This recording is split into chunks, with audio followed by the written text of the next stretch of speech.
Hey everyone, and welcome to today's Explainer. Today, we're putting on our equity research hats and digging into some recent financial filings to unpack a genuinely fascinating mix-up in the global stock market. It's a tale of two companies that happen to share almost the exact same ticker symbol, but honestly, that is literally where the similarities end. If you're a focused learner trying to wrap your head around the macro forces driving business right now, studying the divergence between these two companies' earnings reports is basically a masterclass in modern corporate strategy. We're looking at the tale of two tickers, RELX and RLX. Okay, let's dive into this. On one side, we have RELX, spelled RELX. This is a massive, highly predictable European data and analytics behemoth sitting comfortably in the FTSE 100. We're talking a classic Warren Buffett-style compounder with a massive economic moat. On the flip side, we have RLX, missing the E. This one is a highly volatile NYSE-listed Chinese e-cigarette challenger currently fighting through a maze of heavy government regulations, putting it squarely in Benjamin Graham's deep value net-net territory. So one is surfing the ultimate modern tailwind of artificial intelligence, and the other, it's battling a brutal regulatory headwind. Here's our roadmap for the source material today. 1. The tale of two tickers. 2. RELX, the analytics giant. 3. LexisNexis and AI growth. 4. RLX technology vaping challenger. 5. Navigating regulatory smoke. And finally, 6. Divergent paths forward. Section 1. The tale of two tickers. A market mix-up. Section 2. REX, the analytics giant. So, RELX is a staggering British multinational operating across 40 different countries. And as an analyst, the sheer predictability of this business over the last 2 decades is frankly beautiful.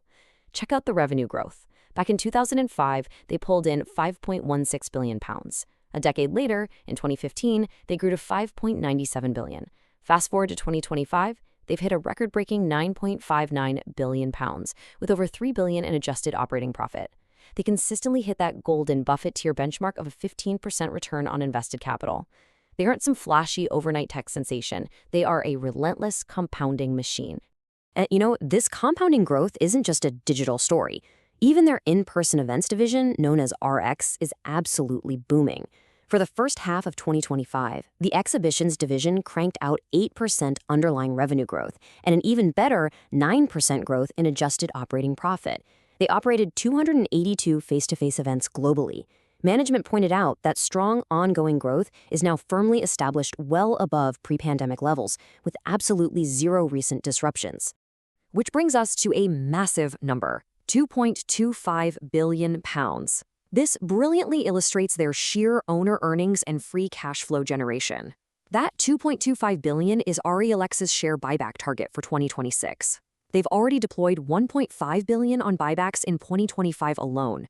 Because of their bulletproof balance sheet and an insane cash flow conversion rate of 99%, they're stepping on the gas. They throw off billions in cash flow, even after reinvesting $2.5 billion back into IT, meaning they fund organic growth without ever needing to issue dilutive equity or debt.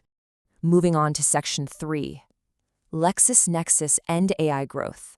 Now that massive IT spend we just talked about, it is paying off big time in the absolute crown jewel of their portfolio, their legal division, LexisNexis. While a lot of companies are out there just hyping up AI, LexisNexis is actually successfully commercializing it. Sean Fitzpatrick, the global CEO for legal at LexisNexis, noted that a staggering 90% of new business came from AI-related products.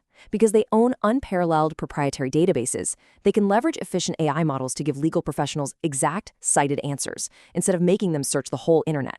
And this integration isn't just a marketing gimmick, it is actively moving the needle on the financials. In the first half of last year, LexisNexis revenues were £900 million. This year, a record $959 million. That 10% top-line growth translated to a 13% spike in adjusted operating profits. Honestly, this is the exact kind of sustainable, predictable, stalwart earnings trajectory that Peter Lynch looks for when applying a growth at a reasonable price, or GARP framework. Crucially, think about how LexisNexis chooses to bill for all this AI power. A lot of competitors are charging unpredictably by the token. That creates massive budget anxiety for clients who are terrified of getting a surprise $500,000 bill. Well, LexisNexis completely sidesteps that trap. Since token costs make up less than 1% of their expenses, they lock clients into stable, highly predictable 3-year subscription contracts. That is a massive win for client retention and revenue visibility. Section 4. RLX technology vaping challenger. Pivoting over to our second company, RELX Technology, we're looking at a completely different reality. Now, on the surface, things actually look okay. In Q2 of 2026, their revenue grew 14.8% year-over-year, hitting 1.01 billion RMB, and gross profit surged 48%. But remember, RELX is a consumer hardware challenger, and their entire financial destiny is dictated by intense government oversight. When you peel back the layers and look at the sequential, quarter-over-quarter data, you see the immense volatility they're actually dealing with. Because despite that nice year-over-year growth, their international sales took a severe 40% sequential nosedive from Q1 to Q2. Why? Because of something called trade inventory normalization. Essentially, whenever there's even a whisper of regulatory export changes or new rules, international distributors panic. They hoard excess stock. Once the rules finally settle, those same distributors just stop buying new product and sell down the inventory they already stockpiled. That sudden pause in ordering is exactly what triggered RELX's massive 40% quarter-over-quarter drop. Section 5. Navigating regulatory smoke. Right now, RELX is fighting for its life in its home market of China, where government intervention has been absolutely brutal. Back in the pre-regulation era, RELX was enjoying incredibly healthy gross margins of around 50%. But then a new heavy sales tax was slapped onto e-cigarettes, and those margins were crushed down to just 24.7%. On top of that, their quarterly net profit tumbled almost 66% year-on-year. The fundamental profitability of the entire business was essentially cut in half with a single stroke of a regulatory pen. But RELX isn't throwing in the towel. They've got a massive war chest of 13.9 billion RMB in cash to help them rebuild. From a strict Benjamin Graham deep value perspective, that cash pile provides a massive margin of safety, basically meaning the company is trading very close to its net current asset value. So, what's their survival strategy? They're rapidly expanding a portfolio of compliant products, pushing aggressively overseas by snapping up a 51% stake in a Western European distributor, and setting up a Southeast Asian hub to pivot into nicotine pouches and heat-not-burn products. Section 6. Divergent paths forward. So we've seen the incredible stability of the software giant and the wild volatility of the hardware challenger.